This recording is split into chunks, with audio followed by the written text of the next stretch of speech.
Usually it takes people an hour to get into the racist stuff, but you started off right away. So what kind of meeting did you just come from? I just got out of the swimming pool. Really? Yeah. With the boot on? No, I take the boot off. But that's the only like athletic thing I can do that they told me I could do is in the pool. So I just swim laps. Oh, yeah. And plus, like, all the, takes all the weight off in the water and everything, blah, blah, blah, blah, blah. Blah, blah, blah, blah. All that stuff. All that smart doctor stuff. I'm just like, I love when, because everyone always asks, how'd you break your leg? Or how'd you get it fucked up or whatever the fuck? And then, like, you said it's skiing. Yeah. So, if, I guess if you're listening to this, I have a walking boot because I tore my calf muscle. And, like, honestly, like, I have to come out, I come on stage. So I do stand up and I have to come out and explain it. And I've been looking for the right thing to say, and I haven't quite got it yet. This weekend, I said, if you're wondering, it's a sex accident. I'm like, guys, if you're going to try pegging, make sure you brace yourself. And I like that. Yeah, they didn't love it. Not the joke. I like pegging. You know what I mean? That's interesting. Yeah. Fuck yeah. Well, I usually wait till like the very end to introduce people. But like, we're here with Brian Gendron. He, if you watch on the YouTubes, I got the sticker, breaking down bits on YouTube. I don't watch the show, but I do like every video that comes into my feed because I do subscribe, which you should all do the same. No, I'm kidding. Yes. It's a fun, what is it? Just like, just picking the mind of like anyone is super just like interesting because it's just like so many different fucking brain wavelengths are all doing like a similar task, but like it's so different. Everyone has such a weird process that is so mind blowing. You know what I mean? Yeah, I mean we've interviewed 27 comics now, and these are pro comics, some pretty big names in comedy. Absolutely. And everybody does have a different way at it, and it's really neat to learn from them. And we come at that whole show, the Breaking Down Bits thing is Drew Jordan and I think you've had him on before. Yes. And we come at it as students. Like sometimes they come at it, we're not pretending to be joke experts at all. We're just there to learn from these guys. It's like, great. Just like explain that shit to me. Like act like as if I was a moron and explain this to me. That's one of my favorite things to ask people. Explain it to me like I'm a fifth grader. That's the best way to boil things down. That's my favorite thing is like if you can't explain this to a child, you probably don't know what you're talking about. And they're just like, man, these guys are geniuses. and ladies, okay, God damn it. I'm getting better out here. I used to just want to like have this thing. I'm like, how come like women don't find it funny whenever I say whores aren't funny? I don't want. No. Oh my God. What is it? How did you even get like that idea to just start doing that? And it's just like, first off, how does that start? Which is like, hey, let's just like get big name people, just interview them. How do you just do that? Yeah, that's a good question, right? Like, how do you getting these names? And it's just very simple. When the pandemic started, first thing that happened, you ever listen to like, Let's Talk About Sets or Big One, or it's a good one rather. All these podcasts, they stopped recording and I'm like, shit, I want to get this content. And then why don't I create my own? And, and now is the perfect time because there's no stage time. There's nobody filming TV. There's nobody filming videos because of the pandemic. And so these comics got to be just sitting around. Doing nothing, missing stand-up. You think they want to talk about stand-up? Sure. So we just reached out to as many as we could find, and just the simple Instagram to email to putting together a professional email, and reached out to them a professional way with the professional brand, and got a lot of yeses. Yeah, I get that because it's like also. What is it? You come at it like you have a very good like professional business mind aspect to it, and I just find that I admire that because like a lot of people, or it's like they say it all the time, where it's like comedians have to become their own managers, video editors, promoters, and stuff like that, and a lot of people just like they're just so focused on being funny, which you should absolutely, but some people kind of like forget like the business aspect of it and stuff like that, and it's just like. I don't know. I think you have a pretty fine balance of it. And it's just like, you see other people doing things differently. You're like, I could learn from that. I should be more professional, but I just love saying the word faggot. Like, you know what I mean? I just can't stop. So maybe it'll come with age. Yeah. I mean, it's just, I've always been a business faggot, and like, it's just where I come from. It's my background.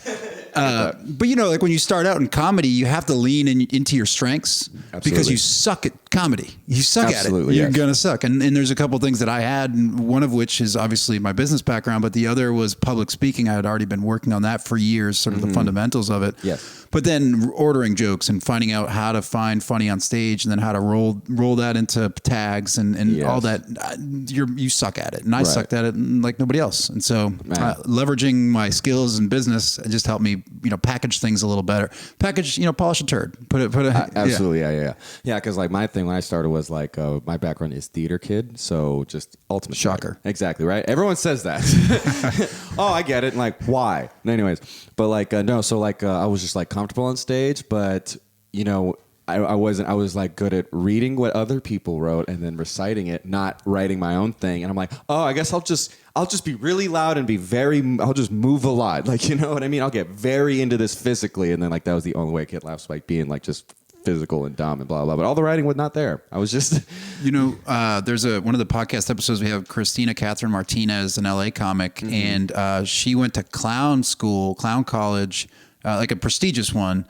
And what they did was take away your best strength. And she said so much growth came out of that. So they would be like, all right, Jamal, stand still and now deliver. Yes. And then that helps you grow faster. But when you start out, you're just going to rely on anything you got and, you know, talent to when you go into through. something you don't know, you're going to fall back on, of course, something familiar. Oh, no, I get that. Oh my God. What is it? The thing about like, I like to just say, it's just good to make yourself uncomfortable. Right? Oh, yeah. Because you're not going to, I mean, it's like, well, like working out a muscle, you know what I mean? Show the guns to the camera real quick. Come on. We're pro-gun here, goddammit. All right? We're here. We're out here. Come on, Brian Gendron.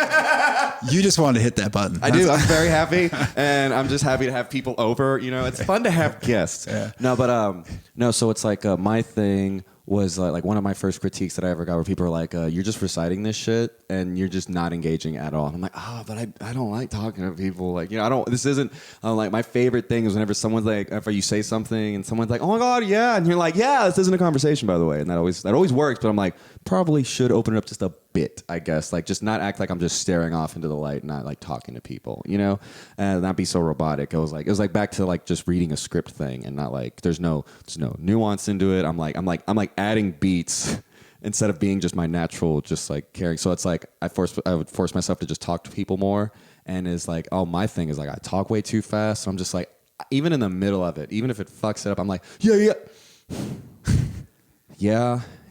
and you know, just to make it better. And you just kind of, I'm a little bit too self-aware sometimes. I'm just like, you know, there's a overcorrection sometimes, but that's where the alcohol comes in. But you know, but it is important, I think, to like make yourself uncomfortable and just get outside your norm and stuff like that. You know, like I talked about it on the solo one I did, the last week's one. But like when I went to the Galveston show, as soon as I walked in, like no one's wearing masks. There's a MAGA hat on the fucking behind the bar, and usually it would be enough to turn around anybody. But I'm like, I don't give a fuck, like, you know, and like I'm not.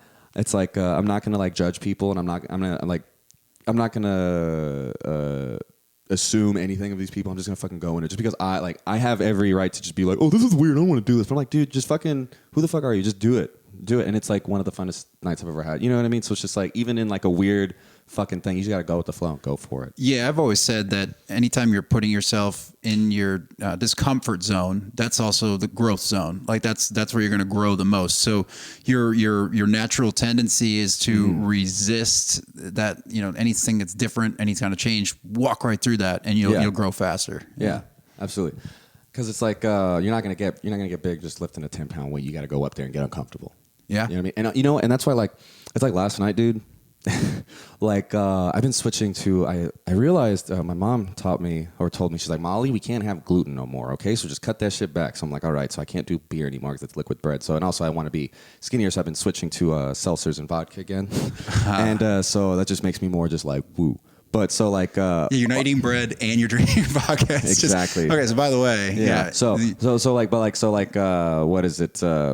Whenever I'm not afraid to like go up there and just like bomb. Like my first like time, like yesterday, I was like, I didn't really like yesterday. I was like, I didn't write as much as I thought I was gonna this weekend. I was just gonna fucking just go and just fucking just bomb. I don't care. Just go and be a fucking clown. The vodka hit me a little quicker than I thought it would have, but that's the only thing I regret about that. But you know, like I do legit every few weeks do force myself. I'm like, dude, just fucking go up there and just. It's the only way it's going to work. Just do it. I don't care how stupid you're going to look. Just do it. You know, like, yeah. I think it really is just like, I don't know. You really just can't grow in a bubble. You know, you gotta, like, that's literally what evolution is people trying to figure out and survive shit. Right.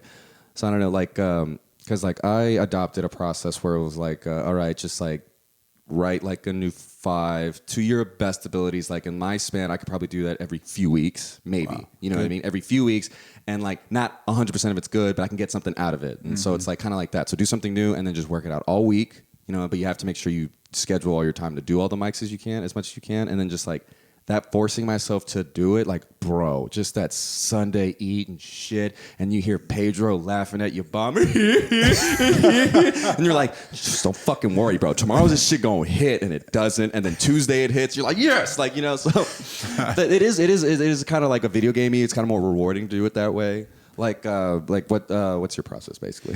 You can't do that all the time though. But Absolutely not. You can have these strokes where, you know, for weeks where you're hitting and you're writing and you're firing on those cylinders, but just, you know how it goes. It ebbs and flows. And I'm now that I produce shows, that takes up a ton of time.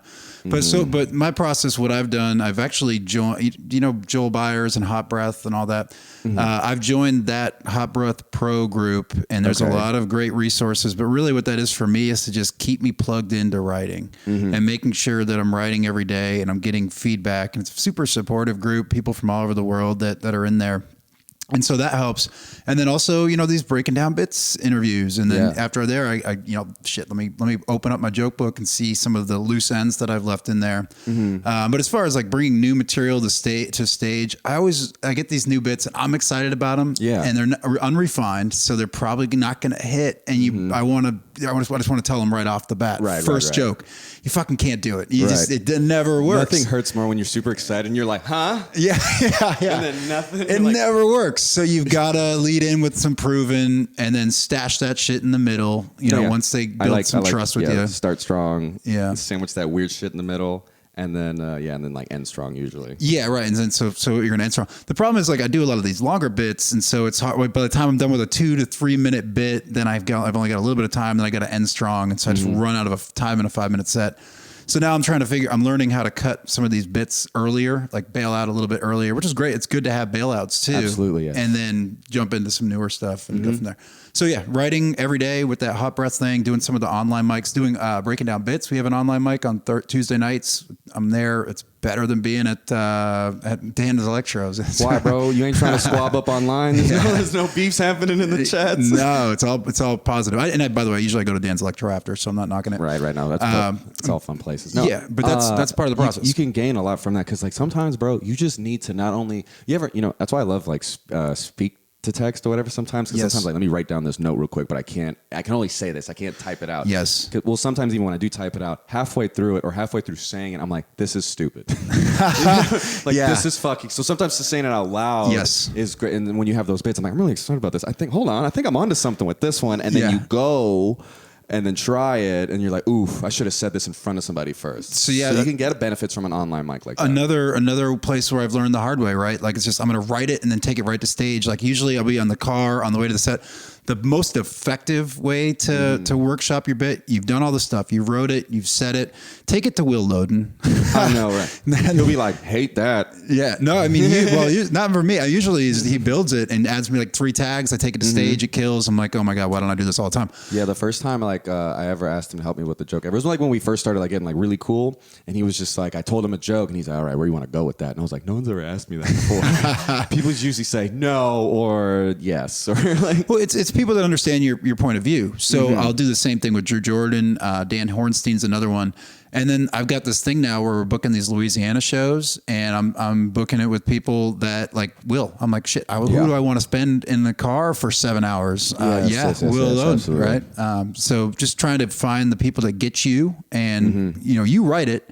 And then give it to them. They'll give you the points and tags to make it great. Man, those car rides are something special, aren't they? Because like, what is it? My first out of town thing I drove to Corpus with Brad Gray, R.I.P. And just music in the background and just like being able to talk to someone back and forth for 6 hours. You know what I mean? I was just like, God, that's like.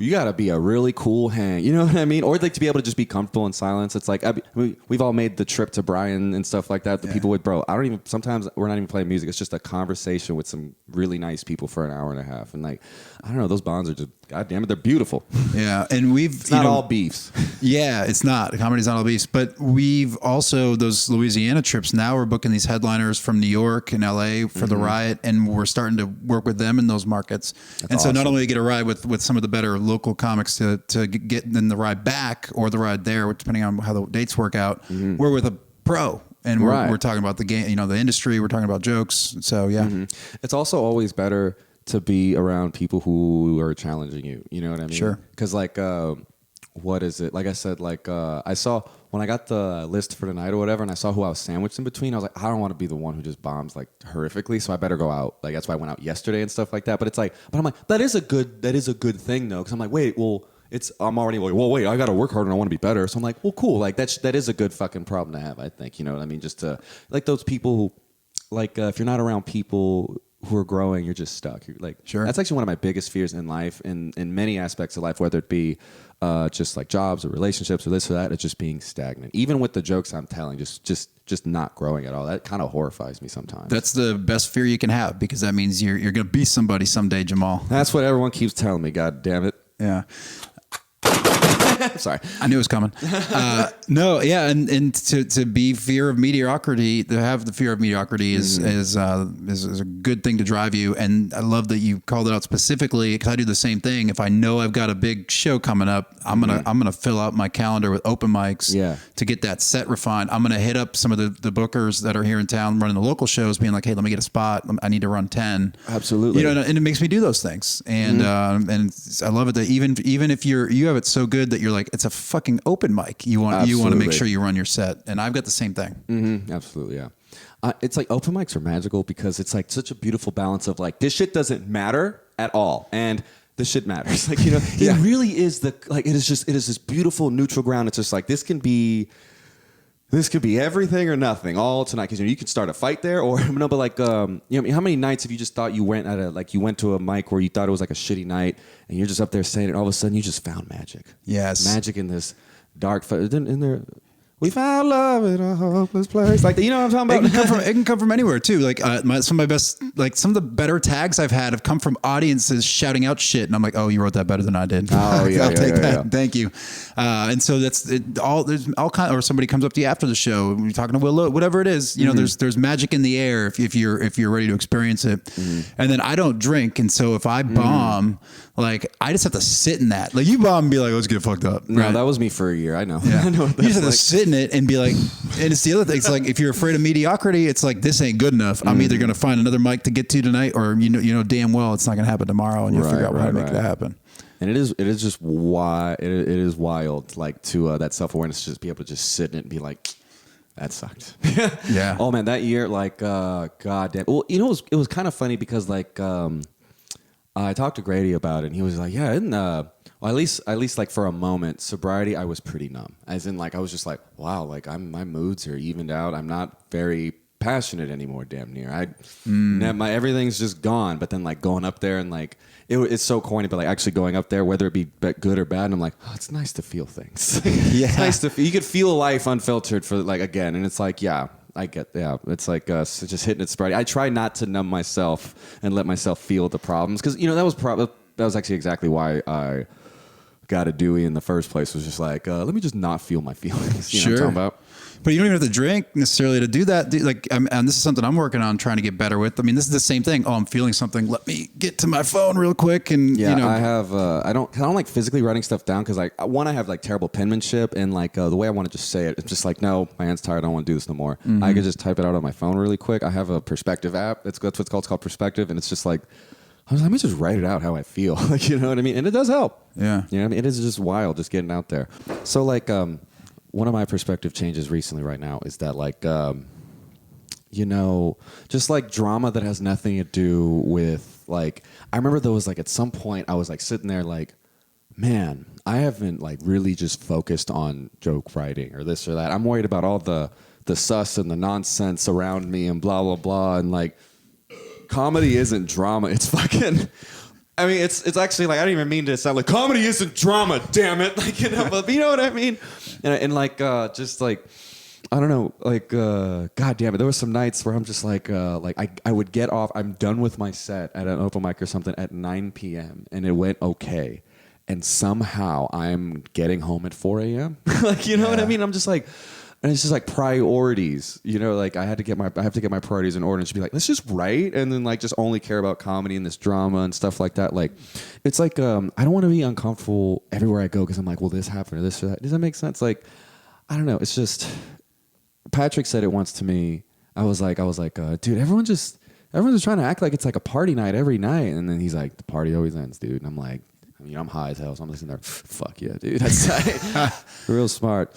But it's like, because I think like in just the way like just complete opposite spectrums, just I guess like right now in life, because it's just like you're all like I've been there, done that. Yeah, I've been a crazy 20-year-old before too, and then like you're just like on a different path. So it's just like, what is it like being around all like of our nonsense, and then like just having just like I ain't gotta deal with that. Like I gotta go home to my wife and child. Yeah, I mean, so you nailed it though, right? It's super relatable until I was 30. You know, I was out till 4 a.m. and doing all that. And I had kids, and that's when things started to shift and change for me. But I was there, so I get it, and so I have a lot of tolerance for that, for all the behavior and things that come with it. I've got a high tolerance for it, but you know, certainly that there's some boundaries to that too. Like if you do me dirty once, you know, that's no big deal. If you do me dirty again, you're not learning and you're not growing, and you're probably in the scene for the wrong reasons. Absolutely. So I'll identify those people and just kind of stay clear of that. And it's just, I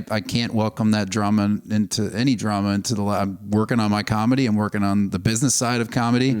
And there's some people that I recognize and I seek out that are also working hard, and I want to give them the opportunities that I can give them and work with them. Because it's like some people say it's like no, all the good stuff happens to other people, never me. And it's like I think opportunity's there for everybody. It's up to you to like seize it properly. You know what I mean? And it's just like the opportunity's there for all of us. It's just like you got to kind of be present for that opportunity. Does that make sense? Yeah, and I make a lot of my own opportunities, and a lot of people come to me like, "Hey, Brian, like you're selling out these shows. How are you doing it?" And it's the same fucking question as how are you losing weight? Right. You know what you got to do? Work hard. Yeah, you got to diet, you got to exercise, and you got to sleep. And those are the ingredients of it, and you got to do it consistently. Yes. And so it's you got to promote everywhere you can. You've got to put on a good show, and you got to do those things consistently. Yeah. And that's it. I mean, and be accountable if like things aren't like as perfect as they are, you know, and just like be able to learn. Yeah. Learn and grow. And like, you know, not my show running is not without flaws. I had, you know, major issue happened on one of my shows, and Jamal, that was when I grew the most. That night I didn't sleep the entire night. Wrote some shit online that I never should have wrote because I hadn't slept, and I was like stewing on it, and then retracted it, and like had to grow as a part of that. Be like, not putting shit online anymore. Not that. No, at the end of the day, it's like this is a teachable moment. Like it's not even like it's shit keeps happening so much lately. It's like I don't think even people would remember that. You know what I mean? Right. But it's like it was a teachable moment, and you let it be a teachable moment, not become something that it shouldn't have been. But not even like just the online thing. I went after that, and I wrote down fucking show values. I went that far. I'm like, look, like the number one thing that we're concerned about is audience fun and safety. Like audience have to have fun, be safe, especially in the pandemic, right?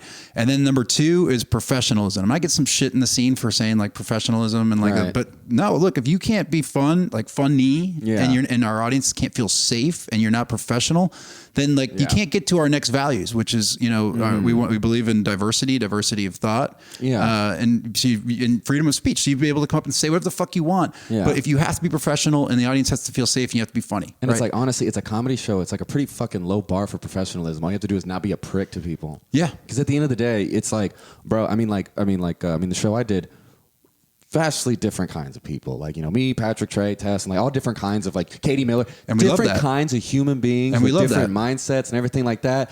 Like, bro, like I don't think I've ever said whore so much in my life. So it's like clearly it's not. We're not telling you not to not do your thing. It's just don't be a prick. Yeah. Just be professional. Don't be a prick. Don't be and be respectful of the. It's entertainment. And that's the thing that people forget. I think a lot of people get, because we're all so in our own heads, and we're all, it's about us, but we forget. No, it's fucking not. It's about the audience, especially if they paid money. It's about them, and so we are there to entertain them. It's not for us. If I love it, and so I enjoy it, but it's still for them. Right. Because you can't just. At the end of the day, we're clowns. we're here for the entertainment and fucking enjoyment of other people. Like, bro, like our shit wouldn't exist if other people didn't find us enjoyable to be around and like perceive. Like, you're right. And if they're having a bad time, guess what? They're not coming back, and we're hurting the scene. If I've seen at open mics, sometimes newer comics, or it doesn't even have to be newer comics, people get angry at the audience. Well, now they're gonna hate comedy in local comedy forever. They're never coming back. Yeah. So it's like, oh yeah, how come you don't like comedy at all? It's like, oh, every time I go, everyone's just like yelling at the audience to like shut the fuck up and laugh at them, but they're not saying anything funny. They're just mean. They're just mean drunk. So it's real simple. You're not being fun and safe. You're not being professional. You'll never work our show. And we identify those people, and we don't ask them. Sometimes they come on the show by accident. We learn as we go. Maybe we book the wrong people, but you ain't coming back. All right. Yeah. And we look for new people. We look for new people that are working hard. We think that's important on our showcases. You mentioned earlier, we're always like, let's book one newer comic. Let's give them an opportunity. They'll appreciate it more. They'll never forget it, right? If we give them one of their first shots. That was you remember who's your first shot? No, he doesn't. Okay. Wait, no, are you talking about who gave me my first shot? The first time you got booked, who booked you? Because it's different ones. Because I did have like my first I showed up to film Patrick's set at this bar show like fucking many years ago. Like when I first was trying to get into stand up, and I got my first guestie, and I just got to try it, and there was that, and that was really fun. Like I was engaging with the crowd and everything. I don't know who that person was, because I was never that guy ever again. I don't know why, but then there's also after that, I did like an actual show where I was on. That was my first show where I was on the poster, and it was like a dude who who used to run shows or whatever back then, and it was like just because I was like friends with him and Patrick and whatnot. But then I did my first and only bringer show, which I did Rich's at Secret Group, and just like sold as much tickets as I could, and just had like a fun 10-minute set and blah blah blah. So it's like, I don't know, it's like weird. It's like there's a lot of different ones where some people are just like, hey, yes, what I mean. So It's like a few. I don't know. I've had a few just people being like, yeah, Jamal can do it. I don't know. It's weird because my role whenever me, Bob, and Drew ran our show. It's called Laughter Hours now, but back when it was the old Gay Shame Parade. But that was kind of like. It was we all had different kind of roles, and mine was just since I'm believe it or not, I'm the least weird. And so I was kind of it's yeah, you host the thing and kind of make the show normal for people, and then also I would also be hey, that new person's pretty funny. You should put them on the show. I think a lot of people's first shows were our show. Yeah. So it's no. So I totally get into that. Where it's just bro, I just see you just crushing it, vibing. And it was like when I had Mikey Biggs on the podcast. It was just I didn't know him at all, and I still don't really know him. But you know what I mean? But it's just dude, you go up there and just have fun and you're chill. Just absolutely come on and do the podcast. He's still the most listened to one on the listening, not the visuals. I'm glad he's not good looking enough for he's gorgeous. No, I think he's on a steroid cycle because his arms are getting huge. Have you seen him? I haven't. I actually circled Mikey Biggs as somebody we might bring onto the 110% put on Mikey Biggs. That boy is so goddamn funny and good person. He's God damn it. I was telling him on our episode, I was just man, I wish I was just I wish I started like you guys. I wish I went and watched open mics before I went. No, I'm funny. I can just go. Yeah. I don't know. It's just you just notice people just you're doing it. You're doing it all right. You're not free. You're free to make your mistakes and everything like that. But it's just you got a good head on your shoulders, and you got your priorities set right now. And I can appreciate that. It's fun. I mean, I've always because I'm not really into partying and drinking, so I'm not in the patio. I don't smoke anymore, all that stuff. So I'm usually in the room for mics anyway, and I've always been. And I was my first when mics were really popping right before the pandemic was my first year. Yeah. So you're just eating shit, getting bumped, all that but I always would listen. Now I get to go in and I enjoy listening to people and trying to find talent and people that haven't got their shots yet. I like that part of comedy. Yeah. I mean, honestly, I remember when you first started just showing up at just a lot, and I had the Secret Group mic or whatever, and then I was like, This guy's nice and he doesn't blow. He can go up early. He has to go home early. Go for it. You know what I mean? Yeah, you know that's the one thing that I was thinking about that on the way over here because you were always so nice about that. And like, look, it's not that I want like the best spot. I just have like kids and life, and like I can't get there for sign up because I'm putting my fucking kids to bed. Yeah, and then like I have I got a meeting at 7 a.m. Like I just got shit to do, and like that doesn't give free fucking reign to like message anybody being like, hey, can you put me on? It's like people have to like I'm not saying earn it, but it's like there's a special like amalgamation of fucking issues that go into like that decision being like, yeah, why does you get special privilege? One. That's my boy, and that's the only one you're gonna get. Like that's the only fucking. I don't have to explain shit, but it's like, but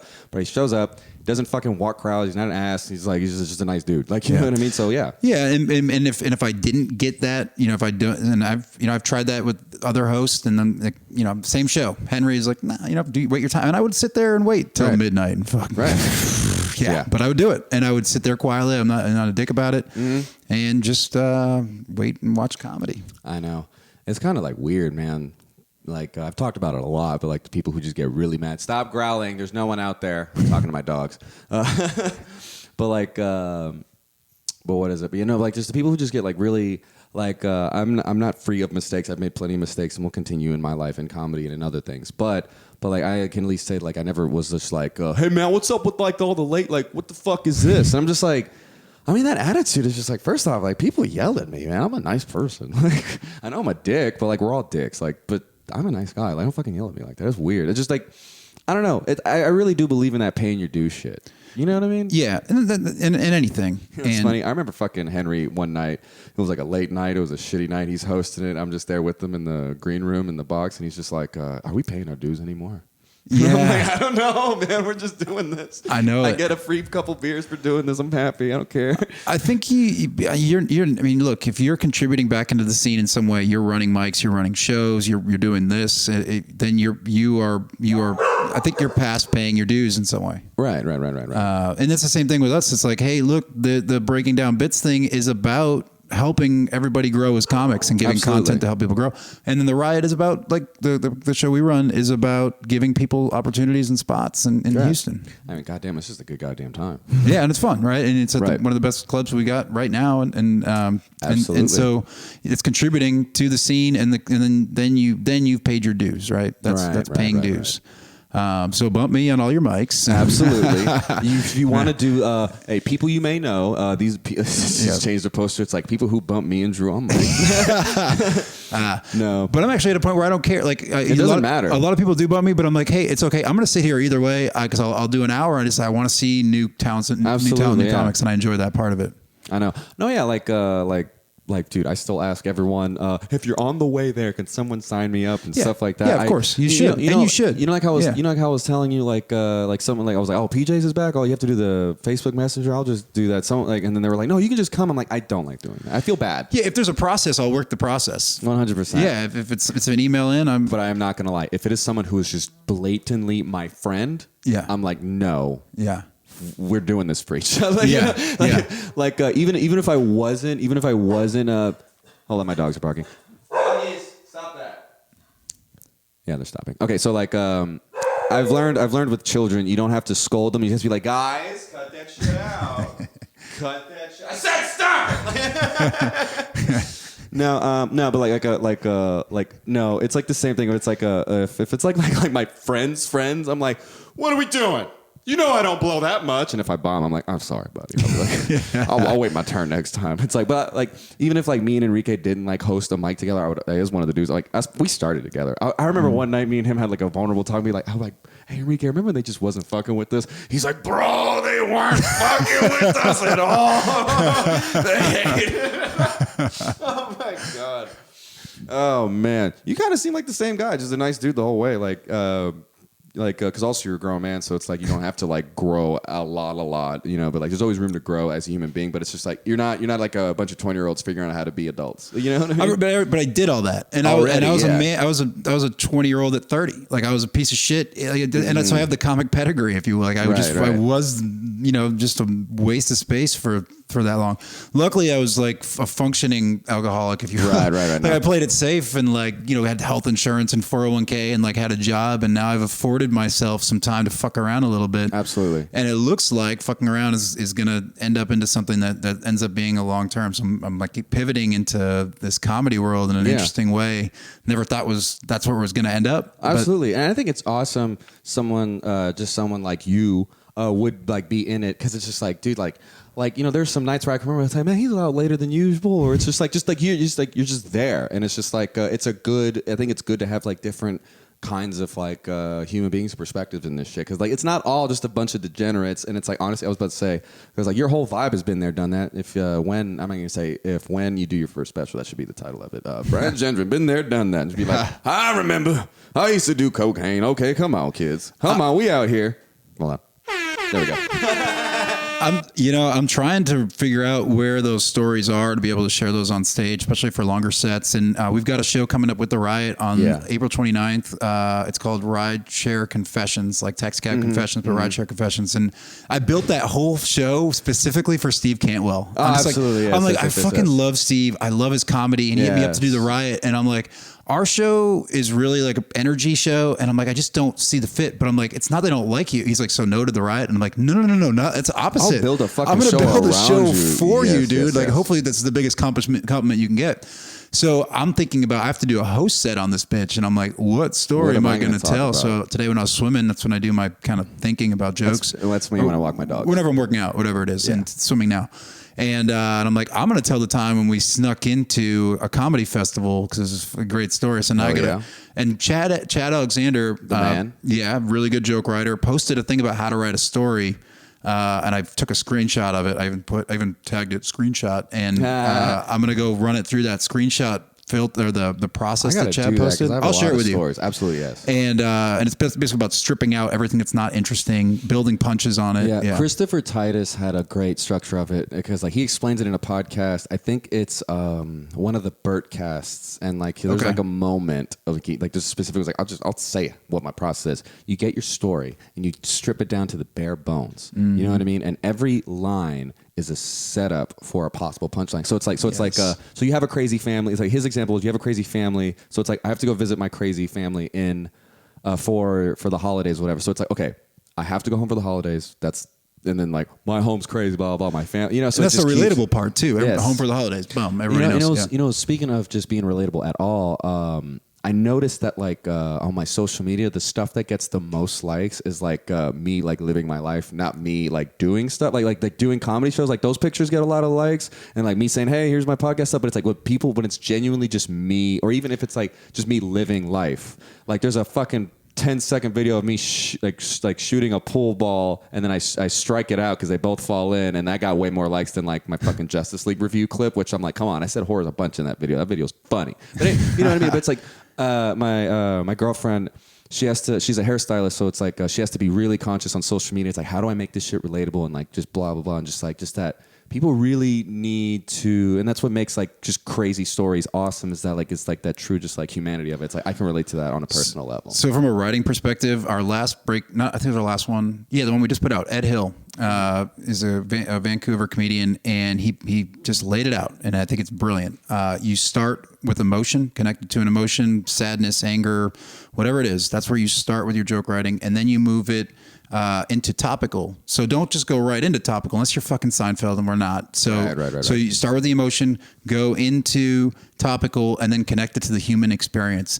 And like if that like 1, 2, 3 is just how you can just grab the audience and kill. And then he had some other performance tips about hitting punches with hard consonants, and then coming in with softer setups. Like just if you have a chance, listen to Ed Hill breaking up bits, because it's changing my whole perspective on how I write. Most definitely, I love that. But I'm also going to check out that Titus thing, and then I'll share with you that Chad Alexander thing that you shared. Because it's like, I mean, it's just like it's just at the end of the day, it's just fun to hear how other people do things, and like what is it that you do to like, because like I said, we're all trying to reach the same goal in so different ways, and to hear like so many different ways, so many different paths to get to the same goal is insane. You know, it's like it's just like I don't know, it's just like a never-ending journey. Stuff like this, man.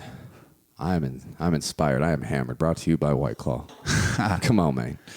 And you know, you don't get to do it in 5-minute chunks. Like we had Chris Tellez on our show on Saturday headlining. He's terrific, and he does these stories. He's a storyteller, and I invited him to that. He's going to get back to me on that show, Rideshare Confessions. But his is all stories, and it just makes you think. Like we just don't get those stage opportunities very often to do 45 minutes and unpack those stories. That's why I like those new mics where it's like, hey, bro, we're just building up a crowd here. Y'all can come here and do 15 minutes. I'm like, I'm on my way, bro. Those are all over the place. You just got to drive 30 minutes to get to them. Absolutely. I mean, I live in Sugar Land now. I already drive 30 minutes to get there everywhere, but I'll be moving to a new place, and these backgrounds will stay more consistent. But okay, so I just remembered when I saw that poster for the Rideshare Confessions. I love that poster. I love it a lot. And also because I saw the mirror, and I'm like, I'm going to Photoshop something that's not Brian into that mirror. I saw that. So I sent it to Drew of the thing of him I love that he just sets it up for me to just crop him into anything because he takes beautiful pictures, you know what I mean, of himself. And so I just have him in front of 9/11. And so I cropped that into the thing and I sent it to him, and I'm like, I really love the idea for y'all's new show. And he's like, yeah, man, it's kind of like a spin on this. You know, we're trying to do it like that. I'm like, through terrorism? And he just like, I just noticed what you sent me. Jesus Christ. Oh my God. I love photoshopping. I forgot we've got to tag you on our social media for doing that because he sent that to me, and you did the same thing with our breaking down bits, just breaking down.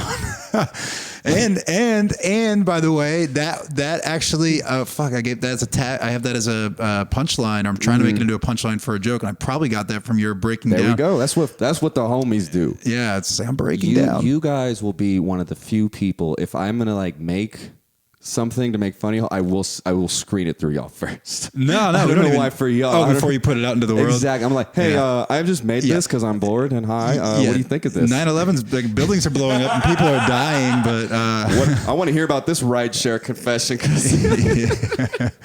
Oh man. Yeah, I'm going to hell. We welcome your Photoshop, and I'm gonna make sure I share that in our because we need content. Everybody needs content, you know. Absolutely. Hey man, if you need me to manage your social media by being ridiculous, pay me a Lone Star a day. I'll do it. Is that it? Okay, that's a good rate. That's subject to change. Okay, that's not true for all. Yeah, that's a good rate. No, I was like, we're trying to get somebody booked. We got a couple contracts out there, and I'm like, today's a slow news day. Like, I just need content, and so we're gonna post yours today. Hell yeah, dude. It's just what is it?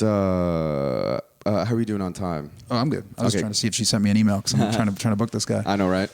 So it's when it comes to processes and writing and stuff like that, where do people go? I realized that people, I mean, if anyone, I think I do have a steady stream of listeners on this thing. So it's people who watch this know I don't do sports and politics, and then that's just my life in general. I don't find that shit interesting at all. So it doesn't go into my stand up. So I'm just all me. I'm all about me. So it's about that staying. I hate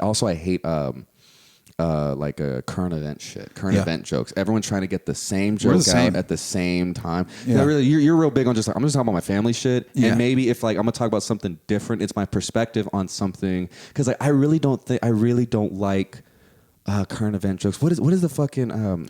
We said the term earlier, but the second drink is really starting to hit me right now. And I'm losing it. Just topical or topical humor. Yeah. Topical. I don't like topical humor at all because it's just it dates itself immediately. Right. You know what I mean? When you never watch a comedy movie that just does not fucking hold up, you're like, Jesus Christ. And it's like that with jokes. And it's am I trying to be funny for the moment? Or I just want to stay funny. You know what I mean? And it's I save that shit for Facebook and stuff like that, not necessarily for the stage. So it's interesting. I'm inverse because I ate shit in my host set on Saturday. Ate shit. I haven't done that in a while. But it wasn't just me. It was that room was something. One of those nights. Yeah, I get that. They were laughing at the wrong shit. They were laughing at Drew's my plus sign's going to become a swastika and so the lonely kid who has to you have to pay for sex from the lonely kid in the shopping cart thing. I don't know. Yeah. Or the anyway. But so they were just an off crowd, but I ate shit nonetheless, and it made me recognize that, hey, look, it's your host set. You need to. That's where you should be fresh. Where you should drop a few topicals in there. And I considered it. I'm like, dude, Biden's we're about to have a female president here pretty soon. I know, right? And so I wanted to get into that. I fucking should have. Just that is the place for topical, and you throw it away and you go on to the next host set. You're absolutely correct. Especially during a host set, because like I will like I did it on when I did the Riot, and I was like, this is kind of still sort of relevant, and this is a funny thing. So like I'm glad we're out and about, because the world froze like a few weeks ago. You know what I mean? So it's like, yes. And it's like do it while you can. It will, and not. Because it's like, it's just forcing myself to do things I don't really like, but it's like, let me do it naturally in my own way if I can. I'm not going to actually be like, I'm going to be the topical guy. I'm going to have the next Facebook post every time. But it's like, it's a skill that you shouldn't lack. It's like skipping leg day. You got to do it. And you're right, though. Like, you look, and I heard Kenji Alonso, a Houston comic, talk about this. I guess for most people listening, Houston comics. But so Kenji talk to another comic and say, hey, look, like people are writing for The Daily Show. People are writing for, like, they're all doing it better than you. Don't even like, absolutely. You know what I mean? There's writing teams that are gonna eat your lunch all day, and they're probably writing the same thing. So why go after that? And honestly, the human collective consciousness, we will all write the same first thing most of the fucking time. That's right. It's all about who gets there first. And I'm not here to be in a race. I'm here to just write shit. So I'm the same with you, man. I don't hit on topical. I don't hit on sports. I used to be sports. I used to know the entire 53-man roster of the Patriots, and like I don't give a fuck. Like what am I gonna do with that? It's gonna reset, and then I'm gonna finish the whole season together. Like what is? Why am I knowing all this? And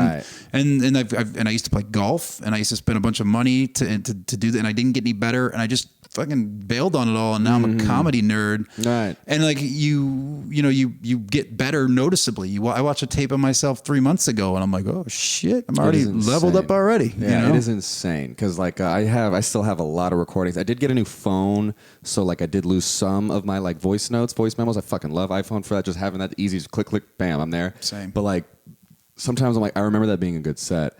And then like I listen to it, I'm just like, Jesus, good on me for changing as a human being. I can't believe I used to say it that way. Only thing that pisses me off, bro, is I don't have a current tape. That's the one thing holding me back. I got to go off like just my word. I'm like, bro, I'm tight, bro. Yeah. I'm tight. I should have fucking filmed the show I did there, but I'm like, it always bothers me that like, that's it too. I think I got to force myself to just have my camera there more, so I can ignore the feeling of it being there, because I'm sorry, that phenomenon exists where it's like, even if you forget to hit record on your fucking phone just to hear yourself better, or like just to hear your set afterwards, those sets are amazing. That's right. You know what I mean? Yeah. So it's like, or maybe I just got to get better at that phenomenon of just being on camera. And then, but you know what I mean? Like, I don't know. Maybe that's just something I got to work on next. I need to get a new tape too. And by the way, Drew has started as a thing now, recording or offering to record people's sets at Comics You Should Know. Yeah, he did that shit after our show. That's Son of a bitch. So I will eventually. In fact, my last one was 12 minutes, so I need to get a tight 5, because I'm at a stage now where I've got enough things, and I've got enough reason to go to a comedy festival. Like absolutely. I know how to network. I've networked. That's what I've done for my career. Absolutely. So I'm fucking good at it. So I would crush there. Like I would get like our whole like next 3 seasons filled out for Breaking Down Bits. We get people booked for the Riot. Like I just need to get to these festivals. So I got to start submitting, and I just need a tape to do that. I know, it's so fucking annoying. People always ask me, how come you don't go out to places? I'm like, because I don't know. I don't have a tape to send them just to ask if I can do their shows, and they're like, "Why don't you just like start from the bottom and do mics again?" I'm like, I know, but I'm like also poor, and I don't want to do I don't want a job. Like, you know what I mean? Oh, hey, that retard that's going to die and make that vice president the first female president. He gave me a stimmy, goddammit, all right? And I'm surviving because of that. I also don't vote. Bro, my mom will fucking ruin her day. She would ruin her day reading shit about politics. And she's like, this fucking idiot, this fucking moron, Molly, and blah, blah, blah. And I'm sitting there listening to her, and I sit her down. They're all going to change. And I sit her down. I'm like, just wait 2 years. You don't vote. Yeah. And she's like, yeah, you're right. I'm like, this shit, what are you worried about? And it's the same thing with sports and politics. It's all going to fucking change. Like, don't get so invested in it. Like, Pelosi's going to die. Who cares? Let's like let her. Don't worry about it. I'm like Captain America. I get that reference. Yeah. Yeah. And by the way, I was gonna compliment you too, because you are so connected pop culture wise that's a place where you have strength. When you talk about topical, I think you're strong there. Yeah, no, like I realized that because like I used to try to like just start reviewing movies when I first started the podcast and stuff like that. And and I just stopped. I did 2, and I'm like, this is a lot of work because I would screenshot like parts of the movie on Netflix because they don't know how to take that out yet. And because you can screenshot, if you screenshot like on Netflix, HBO Max, or Hulu on your phone, it just blacks it out. It's crazy. And but they don't have the technology to do that on your computer yet. Oh, I didn't know that. Yeah, okay, so I that's knew how the phone thing. Yeah, so because that's how I got the screenshots for that, and it would just be so long and blah blah blah. It would take forever to do it, and then I was like, bro, let me just I watch movie reviewers all the time.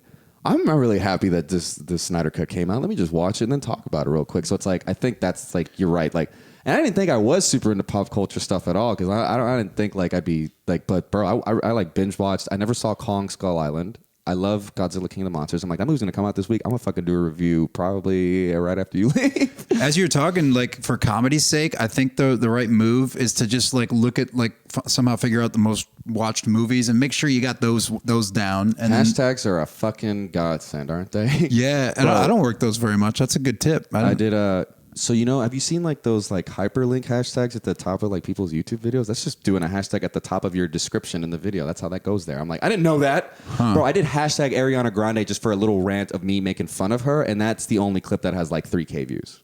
The next highest is 250, and that's because I talked about you and Abby. The one with me and Abby got 3K, and the one with me and Koo got the camera's off, but we're still recording. It's fine. Right. And and then the one with me and Koo talking about the Matrix, and I forgot there's a new Matrix coming out this year. wasn't even trying to be topical. Dude, I've lost interest. I love the Matrix. The original Matrix is so good. Shit changed my life when I was a kid. Yeah, so good. So season 2, episode whatever. Second movie, Matrix Reloaded. Yeah. Also very good. The third one, I'm like, man, I know it's a trilogy, but was it the same dude? This shit dropped off. Yeah, quick. yeah. Well, that's what sucks about movies in general like that is that no one ever knows that the first one's gonna be a fucking banger. So they force these poor people to shit out a sequel with not enough time and so all that energy and time and care you put into that first one. It's faster, motherfucker. Okay, yeah. Wachowskis, we need this. Okay, yeah. And they arguably have not made a good series or movie. Same thing with comedy specials, man. I hate it. Kills me to say it, but Nate Bargatze's latest one just didn't do it for me. Really? But I also think that he wasn't getting the feedback and work that he needed. He's working drive-in shows. You just don't get the feedback of a real audience. So I'll at least give him that pass. But you had to rush it.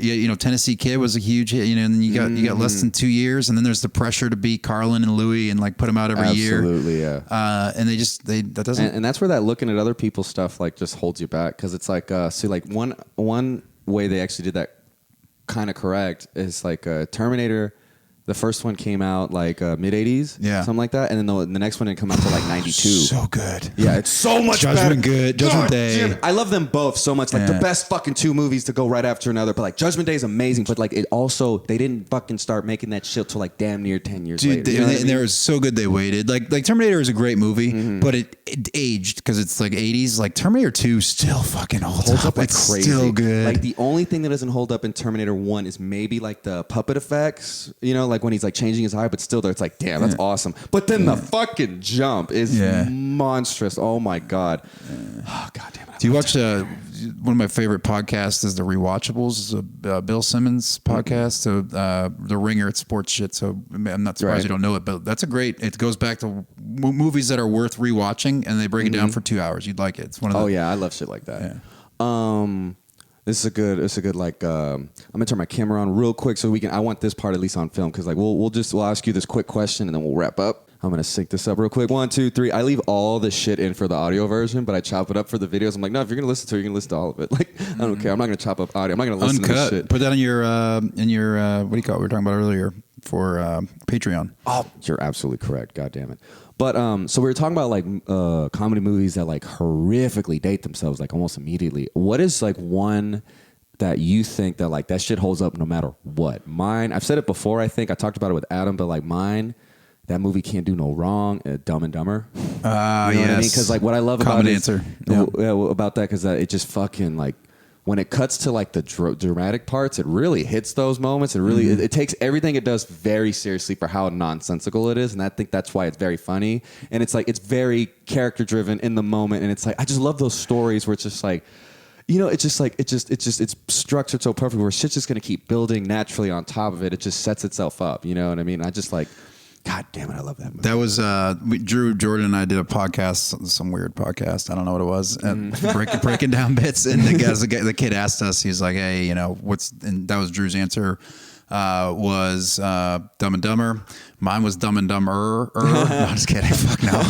I didn't even watch it. I can't. I was a kid when that came out, so when I watched it, and like I don't know things are bad yet. As a child, I should not have watched that movie because it's horrifically inappropriate and it's like very racist and not funny. And it's like, but that actor, I will maintain, does an amazing Jim Carrey impression. Yeah. Okay. Yeah. The guy who did it. So. You know, if we were to stick with Jim, I could go Ace Ventura, which is great. But I have to say Tommy Boy. And I just rewatched that. It's so good. I just rewatched it. And I was like, fuck, that movie's so good. One of my I do it listen to this every school day because my kid's name's Thomas. I go, Tommy, you're gonna be late for school again. Every fucking day, Jamal. I get to say that for the rest of his life. At least he's living with us. But bro, the part where he fucking like. He like fucks the door up and he tries to hide it real quick and then he takes up. What'd you do? Yes. The moose scene, I've never laughed, or the deer scene, I've never laughed as hard as I ever have in a movie. When I first saw that as a kid, and I don't laugh as hard anymore now, but I remember laughing that hard. What's crazy is like that puppet holds up actually, because I watched it like 8 months ago. That puppet holds up really good. The head pops up, dude. It's so good. No, and then the way David Spade, that's supposed to do. And David Spade is. I realized so I'm sorry, but that rewatch was me realizing that's where I got my personality from. Where he's just sitting like Tommy's just trying to talk shit to David Spade, and he's like, "You're the one with the head," and he's like, "Are you talking?" Yeah. And I realized that's me. Yeah, for sure. Are you Are you? Yeah. I'm like, oh my god. I hear it. I get it. I'm more on the Tommy movie. side. I weighed 300 pounds. Actually, there was a thing we did in high school, and I'll show you the video sometime. Not now, we don't have time, but and not you. You don't get this. More Patreon for exactly. But we reenacted. Me and another guy on stage in front of 400 people. Hey, Tommy Boy, get up here, and then they do now we're gonna do the haze and the hose. I love that. And so I didn't weigh that much. We did the pillow at the time. I lost a bunch of weight, just totally anorexic, lost all the weight. Hell yeah, hell yeah, full weight at it. But we went up and did that performance, and that might have been one of my first comedic performances, and we fucking crushed, dude. The crowd got so into it. That is awesome. So yeah, Tommy Boy. Tommy Boy's on. No, yeah, that's a great fucking answer. God damn it, I love that movie so much, bro. Rob Lowe, first thing he does is hurts 2 children. He shows up, punches through the glass, hurts that kid's face, and throws his milk or whatever in that baby carriage. I'm like, bro, that's what a great start for a character, just hating children. Yeah. And that's where we're gonna leave it off, hating children. Brian Gendron. It's the Brian Gendron on Instagram, correct? Or yeah. No? Yes. Yeah. And then Riot Houston, Texas on Instagram. Yeah, the Riot HTX. HTX, yes. And then Breaking Down Bits on YouTube.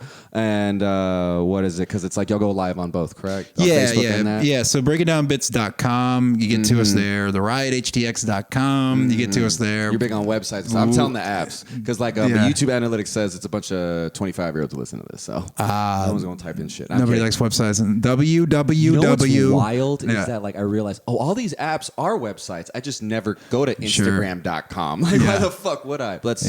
So the Brian Ginger on Instagram, Breaking Down Bits, the Riot HTX on Instagram, everything like that. .com. After all that shit, you can find it. YouTube, Facebook, Brian Ginger. Ha for Hope. Dude. I forgot about Ha for Hope. Coming back. You know what I mean? Probably October, November. It's hard to have a charity when it's like dangerous to have people together, right? Yeah. But we didn't even get into it. But I have a charity comedy show. We're pledged to raise $20,000 at our next one. I already raised 2 at my Christmas, so I'm down to $18,000. We're going to be doing it at Big Brothers Big Sisters, probably October, November. Got some of my friends, my comic friends in New York with credits. They're going to come down and do the show. No announcements just yet, but it's going to be a big deal. Man, how cool does that say? Hey, ain't nothing official yet, but it's going to be happening. Find out on The Brian Gentry. Yeah, they're excited about it. We just, because of the pandemic, it's been a hiatus. But yeah, we're going to bring it back, and it's at their building, downtown Houston. Beautiful room, and we'll be making some announcements soon. Well, shit, Brian Gendron, this was a lot of fun, and this has been Covered All with JamalRahal. You have a good one, y'all. Ma.